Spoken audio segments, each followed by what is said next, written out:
What's happening, and welcome in. It is time for a Waffle Mafia podcast again. What's up, bros? Vic, what's happening, my friend? It is story time. We're going to get back up in it again. So good to see you guys. It's been a minute since we got to hang out. What's up, Robert Fletcher? What's going on, my friend?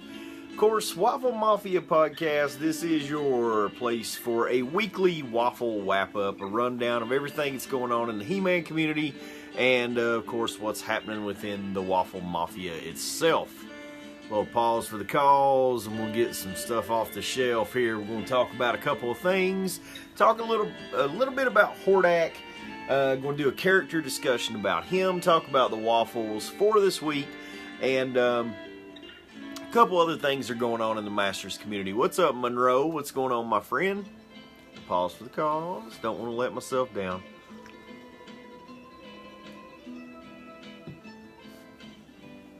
I figured since John went with a different camera angle, I would try that also. That way I could be up here and I can actually see what you guys are saying, and we can have a conversation that way. So, yeah, we'll do a little pausing for the calls. And what's up, Joito? What's happening, my friend? Cristobal Dabila, all back up in it again. So, the week's been pretty good. We've had a lot going on. What's up, Ruth? What's happening? So we started off with, of course, Sunday being the first day of the week. Joito Josue down at La Wheel got the Waffle Mafia on the roll, doing his thing down there. We then come up with a Man It Monday. So you guys were wanting to do a Maple Monday. T Pumper was off of work, so a shout out to T Pumper. Hadn't got to jump in a while. What's up, Ruth? What's happening, Squirrel? What's up, AK? Alexander Kent is in the house. Big Stevie Magnus. What's up, my dude? Yeah, man. So, like I said, Law Will got us started this week. Doing his thing down there. Our brother from another mother. And then a Man It Monday. So we did a Man It Monday. Then we did a Night with the King on Tuesday. And so, man, it's just really been a ramped up Waffle week. We've had a whole lot going on.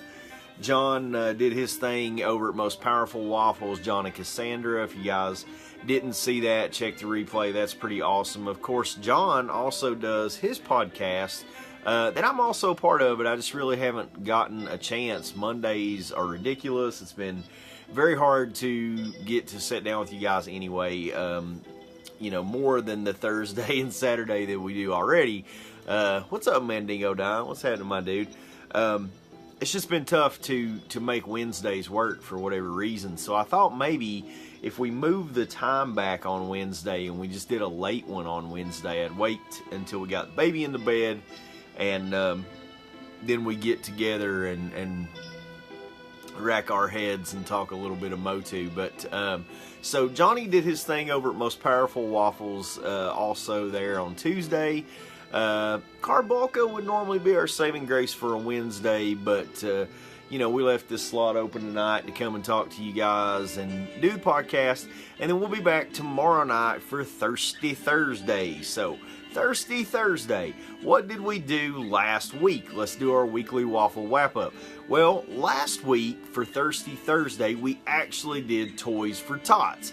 So with Toys for Tots, that took the place of our normal Thirsty Thursday, and we gave away all the Tots stuff. So that was pretty awesome. $1,000 again raised for Toys for Tots. We did that last week. All of that stuff is shipping out in the morning. I actually had most of it ready to go today, and this damn thing called work gets in the way. So I ended up having to do a little bit of work today, and actually did not make it to the post office, or actually even back to the office, to be quite honest. But that's okay. Tomorrow morning, jump on it early. Gonna get down to the post office, get that stuff sent out. That will also go out with everything from Syrupy Saturday and Man It Monday. So we've got the Thirsty Thursday, which was the all the stuff that we did in conjunction with Scareglow's house to do the giveaway. And if you guys are not a part of Scareglow's house, go over there and check that out. That's where the Toys for Tots rally got started this year. We were rallying the crowd to get things going. He reached out to us in the Waffle Mafia. We've pulled 2. We're about to pull number 3. So that one's going to go over to Johnny and Cassandra from me. What's up, D Brown? What's happening? And of course, Scareglow himself is also going to send some stuff over there, Mr. John Itis. So John donating some things, I'm donating some things. Miz and Cassandra will actually do the next set of waffles. So they're going to do that for our Toys for Tots drive. And of course, that's in conjunction with Scareglow's house and everything that Mr. Itis has got going over there. Little pause for the cause. The God Wafflers in the room. We, good sir, always have a drink to you. So there it is, and there's what it be. And that is time for some station identification from the Bay of He. So MPA, he-bay.com. If you don't know, ask your mom. Obviously, she drinks, so she's cool in my book. Hey, man, it's just apple cider. You don't have to look. Hey, what's up? Joito's talking to the God Waffler, D Brown, Sweeney up in the house. So, I totally lost my place when I was running my mouth. Yeah, we were doing the weekly Waffle Wrap-Up, so we talked about everything there. Of course, did the Toys for Tots rundown, did Syrupy Saturday and a Manic Monday. So, wild weekend of waffles. That was a lot of fun. Of course, since we're talking about HORDAK tonight, you guys know that he will be tomorrow night's bro. So we're going to talk about HORDAK tonight, and then we'll get him on the griddle just right. So tomorrow night, we are going to do Super 7's new HORDAK, the Filmation True, beautiful looking addition to the line of Club Grayskull. So there is HORDAK in all of his glory. He is mint in box. He's got Imp with him. Oh, so beautiful, glorious figures. Of course, these, again, we talked about the other night, come with the sleeve. So they do have the sleeve on the outside. But interestingly enough, Super 7 also gave us these killer mailers to go with these too. So they say He-Man and the Masters of the Universe and Super 7 Adult Collector. We did not get these with Club Grayskull before, but we do have them now. So that's pretty awesome. So we will be talking about old HORDAK. What's up there, Waffle Queen? We'll be talking about old HORDAK tomorrow night. He will be the focus of the show, and we got to talk about him for just a few minutes here tonight, yo. So, oh, the Imp's beautiful, Cristobal. I like the art, the box. You know, the box artwork is very nice, really beautifully done. And the one thing that I can say as far as this line goes, I don't particularly collect this line. I was kind of staying away from them. Oh, that's an interesting question, Sweeney, because that's something we'll talk about here in just a minute. But no, I just never, I don't know. I'm not a huge fan of the Filmation line. So with that said, it was kind of, it was easy for me to stay away from these, I think, until just recently, and I started getting these, and man, I tell you what, they are beautifully, beautifully done. So this HORDAK really changed my mind. And to be honest, I mean, he literally looks like he is jumping right off of the page. If you get that up close look at him there, I mean, the camera just, I mean, it does not do him any kind of justice as far as how well he was captured. We got that other arm. He comes with that secondary arm there. And, of course, the Imp box. So that's pretty cool. Imp looks like the thing in a rough hand sandwich. So that's funny. Filmation version equals not that cool to me. I mean, there are mixed opinions on the Filmation line. I think as far as what they are, and I've defended Super 7 on this before just because I get the idea. I get it. This is what you're trying to do. It is a cartoon look. It is supposed to look like it simply is jumping out of the page or jumping out of the cartoon at you, and that they are doing well. The sort of dulled down, the matte finish, the easier, I guess, less detail of things in the Filmation line seems to be something that plays to Super 7's strong suit. So these figures are turning out really super nice, and it's one of the things that once I got to really looking at them, I thought, wow, man, you know, the detail and stuff, even though it's missing and you don't necessarily have as much detail, the things that are there are done so well that man, it really is super accurate. I mean, look at the bones around there, beautiful. A much more slender HORDAK here than you see in any of the classics versions that we got. So, interestingly, I love this. I absolutely love this one, and may end up having to come back and pick this line up at a super high price because, you know, it is what it is, and that ain't nice. But guys, if you don't grab them while they're hot, they seem to be going, man. Yeah, they do look like cell art, like an art cell. Under the watchful eye of Horde Prime, HORDAK rose through the ranks of evil Horde. He favored science over sorcery and soon gained the ability to transform his physical form into a plethora of offensive weaponry. Despite failing to overthrow Eternia, HORDAK effortlessly conquered the planet of Etheria, but the appearance of She-Ra has seen HORDAK's dominance of the planet stall. Yet in an endless army at his disposal, HORDAK believes it's only a matter of time before the Princess of Power bows to him. So, in this particular telling here, it's just a little bit of a different bio, just a quick sort of blurb of what's going on there. And it's a little bit different than what we've gotten in the past with classics bios where they try to give the whole story, but beautiful, beautiful stuff by Super 7. Guys, I mean, I know a lot of people go Super 7 hating, man, but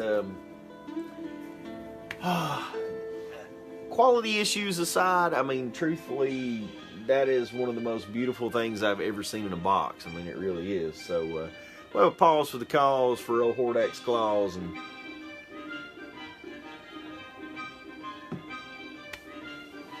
get that underway. Got a few things about HORDAK to say, and I thought it was very interesting. A couple of the things that I learned about HORDAK today when I was getting ready to talk to you guys. Of course, HORDAK, ruthless leader of the evil Horde. What's up, Artemis Prime? What's happening, my dude? Two names for HORDAK, which is very interesting. Of course, the name HORDAK. We're not counting that one. But then we also got Hector Kerr, and then we also have Tyglar. So, or Tylgar, Tylgar. So Tylgar and Hector Kerr, Team Pitchforks in the room. Artemis Prime representing Team Pitchforks. There's been a lot of heartbreak over in the Waffle, in Waffle Land this past week. Team Pitchforks, of course, keeping up their dominance of the Waffle Mafia, and then on top of that, Tina Bonahate, man, is just breaking hearts. This girl is just straight breaking hearts. 2 times she's been in somebody's clutches. 2 times she is simply evaded. Yeah, man, it's been so much fun this past week with you guys. But on back to HORDAK.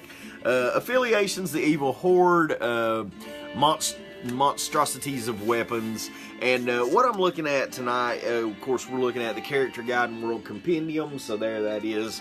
With all the information in there for you. I dug a little deeper than that, but to be honest, most of the information that we had in here that was in the compendium this time, as far as with HORDAK, the only piece I didn't really get into was the vintage toy, and maybe we'll cover that at a future time and just talk about the actual different pieces of the vintage toy and the concept art and how he's developed. But looking more in depth of a character, who is HORDAK, where does he come from? And I think it's interesting that they point out in the 83 mini-comics that HORDAK wasn't given a whole lot of backstory, other than the idea that, you know, he's a ruthless fella from another world who has come to put the hurt on Eternia. So, with that said, it depicted HORDAK as a ruthless and power-hungry technomancer bent on universal domination. Combining science and sorcery, HORDAK created monstrous creatures to do his bidding and commanded a massive army of Horde troopers. Though he used magic, generally HORDAK favored technology. So what you will see is across all of the different canons when we talk about HORDAK, he didn't necessarily do any sorcery type things, but he very much favored technology in place of those kind of things. A mini comic HORDAK. Yeah, I like mini comic HORDAK. I think he's awesome. Especially the way that he's depicted. 86 Marvel Star Comics. He has a very awesome look to him. But, so, HORDAK always in favor of technology and didn't really like sorcery all that much. And I've always thought it was interesting that, you know, his right-hand man, so to speak, is Shadow Weaver. And with Shadow Weaver's sorcery and his technological advances, you know, they were sort of unstoppable. Of course, commanding the force of Horde troopers, the Horde troopers being more machine than monster, and you know, maybe I like the way that Eternity War sort of threw it out there that these were the souls of the people that HORDAK had absorbed, and what was left was the crumpled shell of the person, and then he places them under his command as Horde troopers. So interesting there. That's always been consistent that HORDAK was the leader of the evil Horde. He always made me think of Apocalypse from X-Men, his limbs shifting and shit. Yeah, I agree. That's an interesting aspect of who he is, and to me, I don't know that that's technology as much as that is sorcery. If I just whip my arm out into a gun, I mean, I don't know. I guess the technological aspect behind it, I don't know. I thought that was kind of conflicting. In the mini-comic Leech Power, the Master of Power, Suction Unleashed, HORDAK possessed the ability to grow to an enormous size. That's actually one of the few times throughout the canon that what he is able to do is sort of inconsistent. So there, for whatever reason, he's able to grow monstrous in size, but that doesn't carry on later on. Yeah, see, magic imbued tech. See, that's what I think. It's like they made it a point to say he's a technomancer. So I thought that was interesting, just the word that they chose, technomancer. So he's sort of, it's like technological sorcery, but he doesn't like sorcery. It's like you just kind of hate part of yourself, man. But I mean, that is, I guess that's why they chose that, technomancer. So there you go. What I did think was interesting too is it mentions in 83 that his arm also transformed into a cannon which could fire a thunderball mace. Of course, we get that with Hurricane HORDAK, where we actually have the pieces that are sort of the mace pieces, and we have the spinning bat pieces. But it says, when HORDAK entered the central tower, a terrible buzzsaw weapon formed that could burst from his chest and decimate anything in its path. That's when we ended up with Buzzsaw HORDAK. Though his former pupil once betrayed him by sealing the door between Eternia and Etheria, HORDAK and Skeletor occasionally formed uneasy alliances against their foe. If you go across most of the history of HORDAK and the telling of HORDAK, they always seem to want to place him as, yeah, that was 100% necromancy. I'm going to get to that in just a second, because that's sort of the direction I'm going in with that, AK. The reason being, all throughout the whole history and the telling of HORDAK, all of these things that he's doing and all these abilities and things that he is capable of, they are not only old technology, but they're sort of ancient magic. So it's pointed out that he was around during the time of the Central Towers, obviously, since the Buzzsaw situation happens when the Central Towers come back at a later time. But it's actually very much pointed out early on that he had a hand in the creation of the Central Towers. So if HORDAK was around and even had a hand in the creation of the Central Towers, you've got to understand that HORDAK is a very ancient being. And in my mind, him being an ancient being and being a necromancer... Night, Samisha, you heading out of here? I heard that. Oh, that's D Brown heading out. All right, Sweeney, we'll catch you on the next go-round. Appreciate you jumping in, my friend. And we got to get back to doing these pod spots again. I apologize, guys, but I'm going to get that back underway. Appreciate you guys jumping in. I'll get y'all on a free play. Because we got to get our pod wheel back up and running. But so HORDAK, being ancient and sort of being around forever, to me, that sort of trumps Skeletor's power. It sort of, you know, it is a higher, and I've always regarded HORDAK as a little bit more of a villain, I guess. And so one of my favorite depictions of HORDAK, even though he's been around for ages, he is essential in the theft of, you know, Adora and the kidnapping of Adora, and the shaping of Adora being the Horde captain, and then later on discovering who she is, her true identity. HORDAK and Shadow Weaver hiding that from her. Very sinister stuff from HORDAK pretty much throughout his whole existence. So if he's ancient and he's a being that's been around forever, and that's sort of explained also using his necromancy, using the, you know, the things that he hates, the sorcery that he hates, but in a combination of being able to use his technomancy and being able to use sorcery, he and his brother and his father had were granted almost immortal type life, a very long type of life. So that's keeping them alive.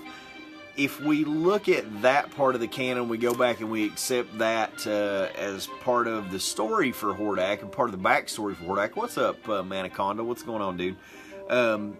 What you'll see is that Horde Prime is actually not HORDAK's father. Some people do believe that. HORDAK's father is Horde Lord, and that is Sephirus Kerr. So Sephirus Kerr was actually HORDAK's father.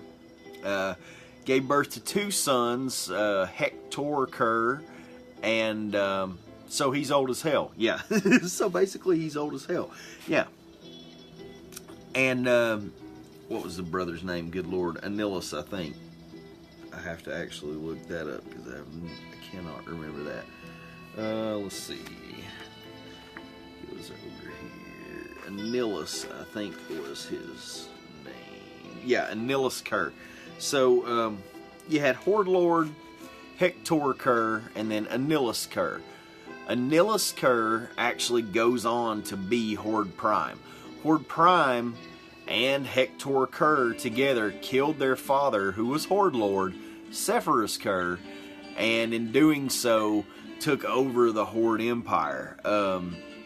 Anilus goes on to lead the Horde and be Horde Prime, and Hector Kerr is then sent out to do his own thing, sort of being subservient to his brother, but it paints a picture that these were immortal beings that were fighting for the control of the galaxy, or control of all of the planets.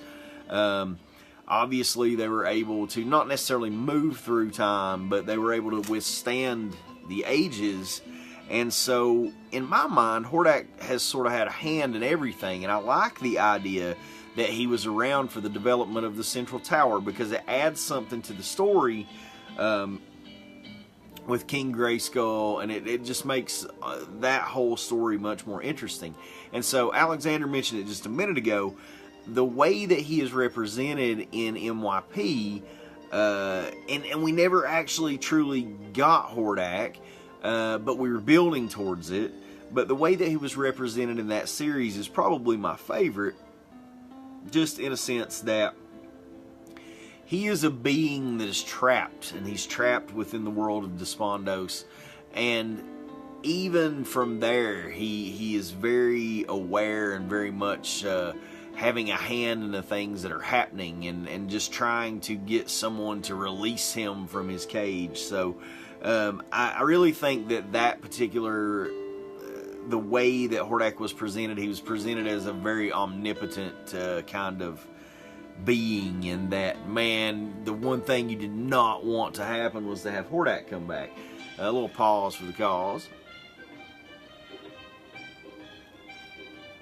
It says in the book about the characters that HORDAK and Zodak are brothers also. That's interesting. Is that in the compendium, Richard?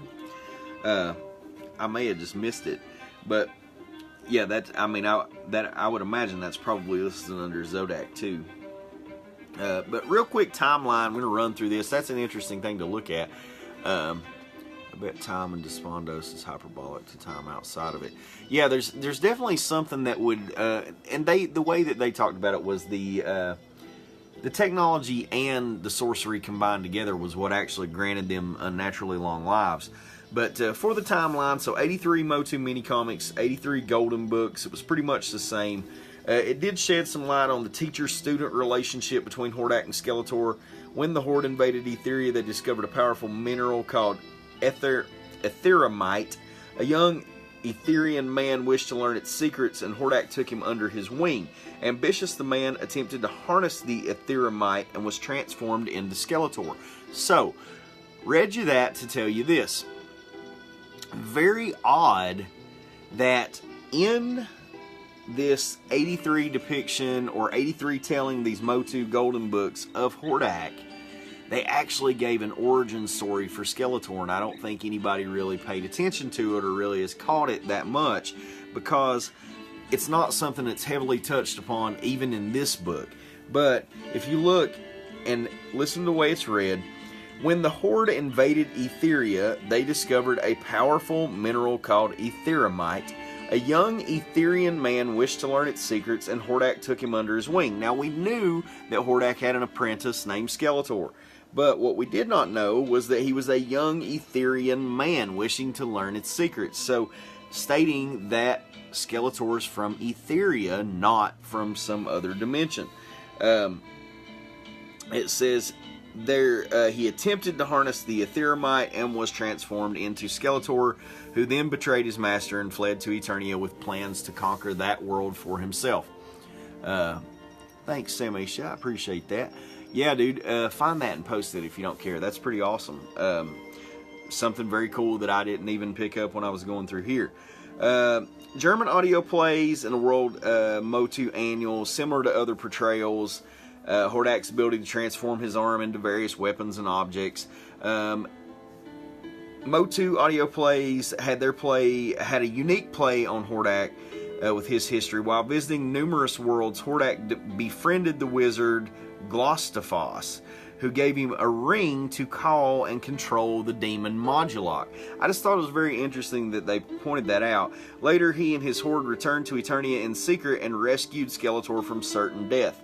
So, multiple times throughout the history of HORDAK, we hear that Skeletor is HORDAK's pupil, and that HORDAK has reached out to help Skeletor at various different times.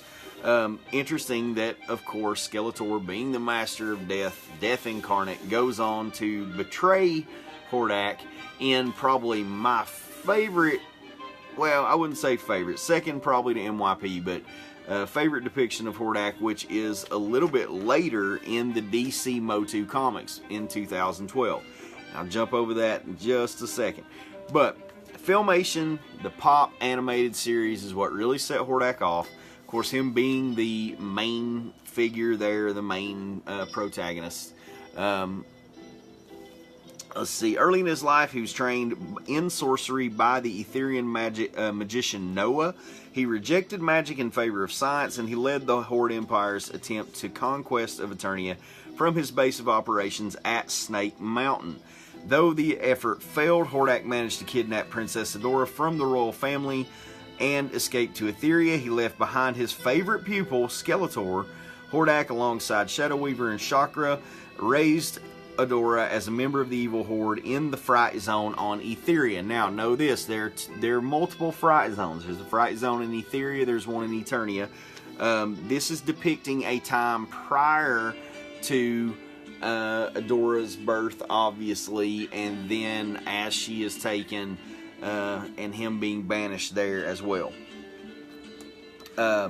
It's interesting, that whole dynamic. I mean, I don't think there's probably a lot of stories that you tell kids. I know not nowadays, but especially back in the 80s where, you know, this was all about a evil person from another dimension coming through and kidnapping your baby, and they get to raise it as their own. So, you know, scary stuff, man. Scary stuff, guys, back in the 80s.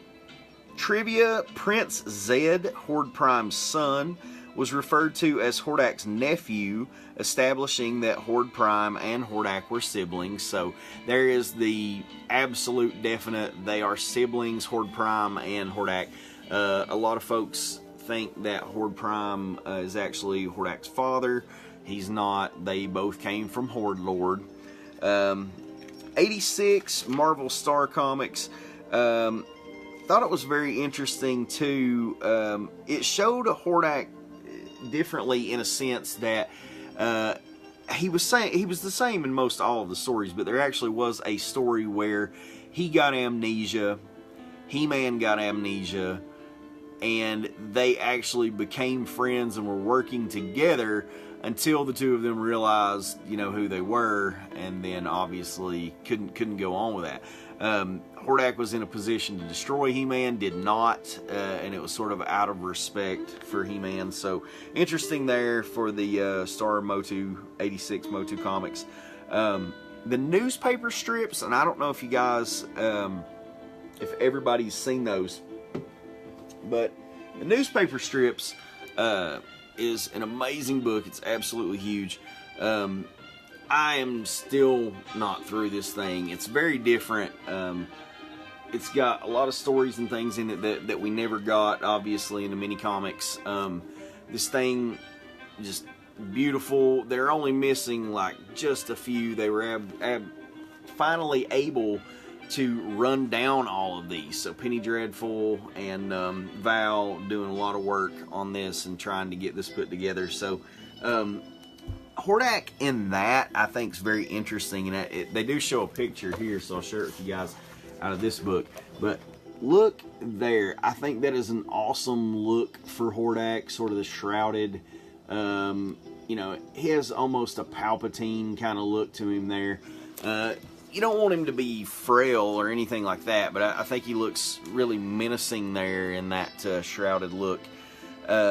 Portrayal of HORDAK was consistent with his depiction in Filmation, but this is where HORDAK spent some time in Eternia's distant past as the cloaked and hooded Tylgar. He attempted to mine the powerful mineral polydurite, which had been used to build Castle Grayskull, and transport it to Etheria, thus preventing the castle's construction. So, interestingly enough, we have another touch where HORDAK able to move through time. Page 269 under the DC Motu Comics. I must have just missed it, man. Let's see. Let's go over here to 269. See what we can find out. I appreciate that, dude. Anytime you guys share the knowledge and share the love, please do. Because that's why we do this thing. That's why we get together and talk. Okay, so it's listed under Zodak. So that's pretty awesome. Okay, so at the play of Mr. Richard Denny, we're moving over to 269 in our compendium.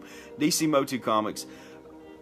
Once over 1 million strong, so this focuses on the Cosmic Enforcers. They engaged in a brutal war with the Horde for centuries. Let's see, it's going down. He bore witness to the total destruction of the Cosmic Enforcers as HORDAK absorbed the souls of the dead. Zodak was referred to as HORDAK's brother. This might be the reason why Zodak survived while the others died. He later became a mere observer of destiny. So it doesn't give us, really a whole lot more to go off of other than the fact that it just says it, which we know is definitely the case, because there's a whole lot of that stuff with the Cosmic Enforcers and the Horde, which is actually tied back to this part here with HORDAK. So let me kick back over here to HORDAK. That's interesting, Denny. I appreciate you throwing it out there, man, because that's cool to look at as far as in the discussion that we're in. I think it's a cool concept that, maybe one went one way and one went the other. I definitely don't think that would be a Nihilus cur, because that would be, obviously we see HORDAK as good. I think maybe that has to do with, was there a one-off? I think there was a one-off mini, The Origin of HORDAK. I think I may have it. We'll throw that in a waffle if I do. That would be The Origin of HORDAK comic, which is a very good issue. Thank you, Magnus. Yeah, so I think I do have that. If I do, we'll definitely give that away tomorrow night too. But yeah, I think it definitely went into that and sort of discussed that whole battle that's been going on between the Cosmic Enforcers and the Horde, and definitely mentioned what you just brought up. And then right here also brings it up in the DC Motu comics in the 2012 part. It says, while HORDAK's first victim was his own father, so he actually took the head of his father, and that's the depiction in the DC, the 2012 Motu comics, man. It is very dark. It is a lot darker and grittier, that particular comic series, than anything else that we've ever gotten as far as Masters go. It's why I love it. I think it's, they didn't do a lot of senseless killing of characters. There wasn't a lot of ridiculousness.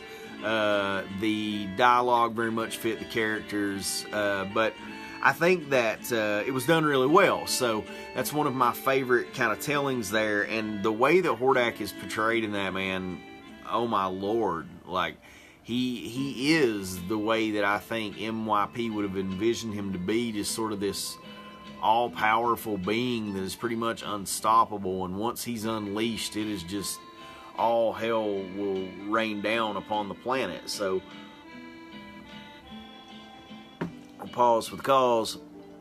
Yeah, I mean, I do like that part of it being dark like that. So it says in the DC 2012, it offered a version of HORDAK's backstory with some significant deviation to the details. Millions of years old, HORDAK murdered his own father, Horde Prime, took his skull as a grisly prize. With this mystic skull by his side, he consumed the souls of all but one. So it does mention it there, Denny, and I think that's important. I wonder if they would follow that into the possible movie. Dude, that would be amazing. I mean, the thing that always kind of gets me a little riled up about when we start talking about, well, man, they just need a good script. They need a good script. They need to write a good script.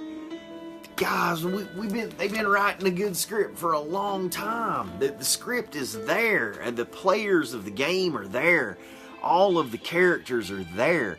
You just need to decide which part of their story is really significant enough to be a part of the whole story, or of the piece of the story that you want to tell.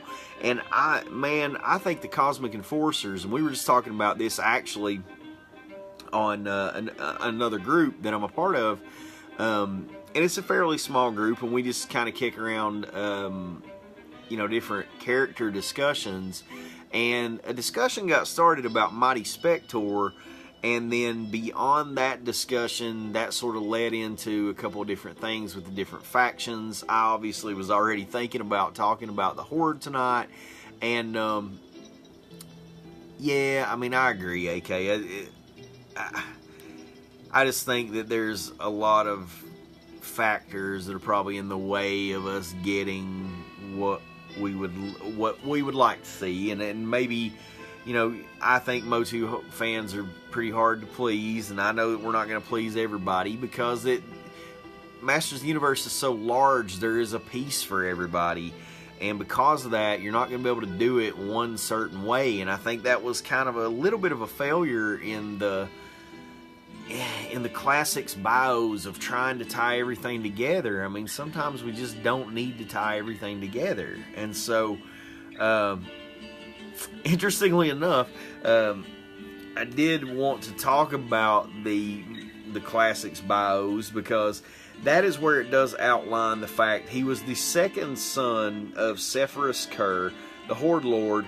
Hector Kerr studied both magic and technology with his father and his older brother Anilus Kerr. Through a combination of both, the family made themselves and their servants nearly immortal. When the brothers assassinated their father, Anilus seized their throne as Horde Prime. Although submitting to his brother's authority, Hector plotted to eventually steal the throne for himself. It goes on to say, he recruited many warriors into his service and led them to Preternia in pursuit of heroes. So there we get a gauge of age. So if he is in Preternia with Hero, obviously pretty far back there, right? And in a failed attempt to steal the Star Seed from Eternia's core, he cast the spell of separation to break the world apart. Okay, it's a little tie-in with 2000X, or 2002, where in the Mike Young productions we see the spell of separation, which ends up creating the light and dark hemispheres. And so it's the classics bio trying to tie everything together. This forced Procrustes, guardian the Starseed, to physically hold the planet together, but the spell created Eternia's light and dark hemispheres. Hordak's forces fought in the Great Wars against King Grayskull, so again we're gauging the time. He is somewhat immortal. And the Snake Men, until the armies formed a truce and built the 3 towers to share Eternia's magic. So, Hordak betrayed the others, and the conflict resumed in the first ultimate battleground, where Hordak ultimately killed Hero. So, it is very poignant to the fact that Hordak actually had a hand in creating the Great Towers, or in the 3 towers before the Great Wars.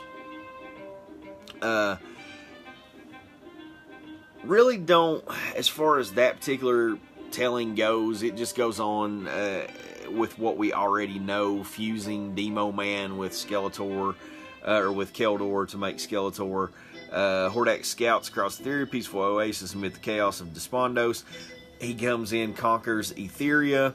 Now ruling from Etheria, he's built a new Fright Zone to oversee the invasion of Eternia. He will also set his attention to returning Horde World and overthrowing his brother.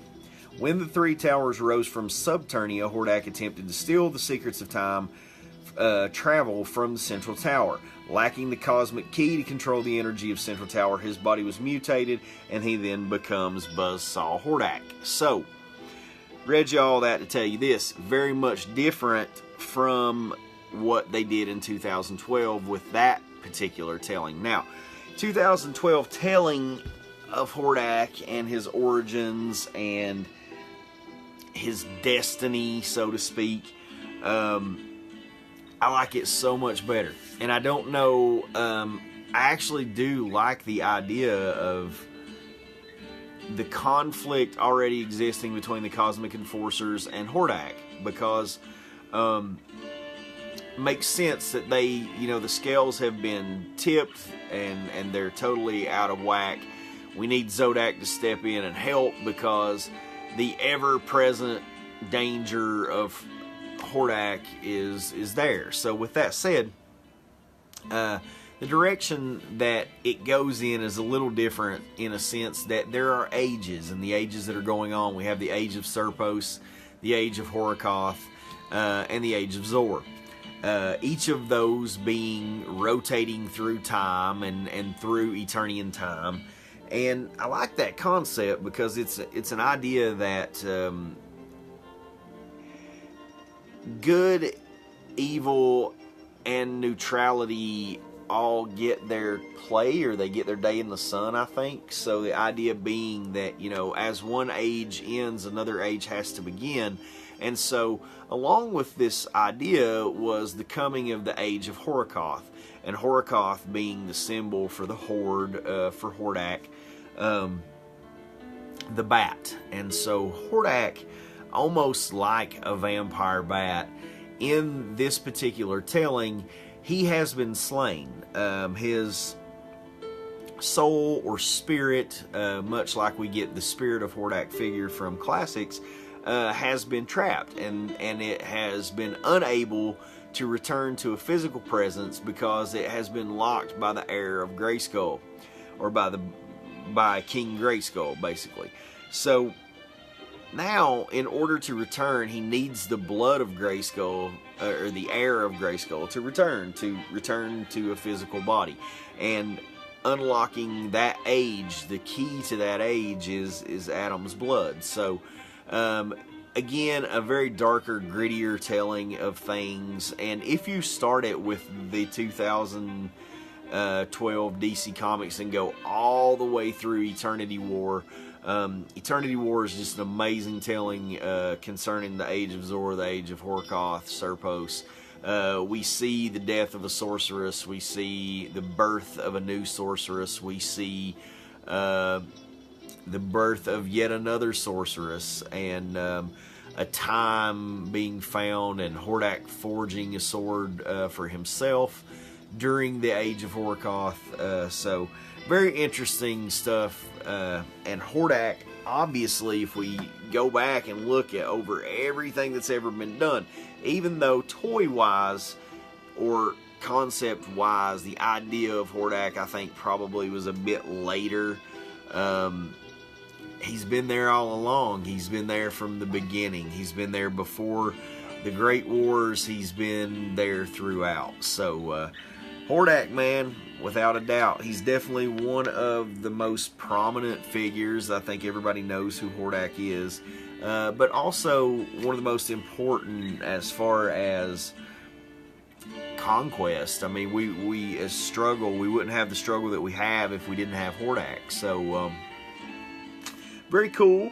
Just wanted to share that little character profile and rundown with you. Of course, tomorrow night, guys, we'll get in on the big guy himself. And, of course, we'll let some toys off the shelf. You guys know what we do.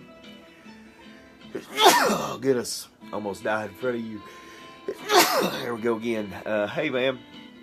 We'll do a little HORDAK on the spin. So we'll talk about HORDAK tomorrow night. We won't really talk about him.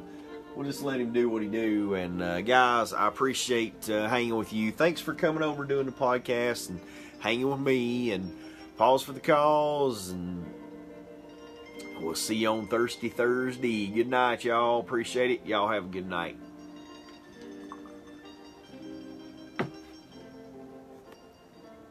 Peace, all right?